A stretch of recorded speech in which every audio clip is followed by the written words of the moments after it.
عزیزي بانک د بنگلاديش سفر لپاره ملي لوبډله سپانسر کړه. ګرانو لیدونکو السلام علیکم، وخت مو بخیر، ستړي مشئ. عزیزي بانک د بنگلاديش پر وړاندې د افغان لوبډلې د یوازینۍ ټیسټ لوبې او د بنگلاديش او زیمبابوې سره د درې اړخیزې شل اوریزه سیالیو لپاره د لباس عمومي مالي ملاتړ وکړ. دغه قرارداد نن د افغانستان کرکټ بورډ کې د عزیزي بانک مرستیال اجرایي مشر ښاغلی محمد عثمان نوروزي او د افغانستان کرکټ بورډ سرپرست عملیاتي رئیس ښاغلی حمید رشیدي ترمنځ لاسلیک شو.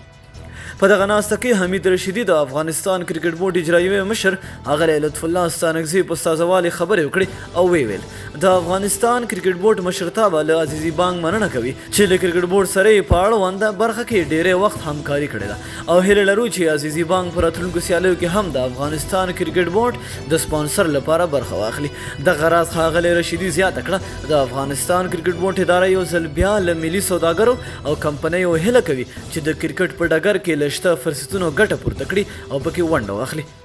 د عزیزي بانک مرستیال اجرایي مشر ښاغلی محمد عثمان نوروزي ویل دا چې کرکټ د افغانستان لپاره د ویاړ لوبه ده نو عزیزي بانک له دې وړاندې هم له کرکټ بورډ سره همکاري کړې، اوس یې هم کوي او په راتلونکي کې به هم له کرکټ او کرکټ بورډ سره همکاره پاتې شي.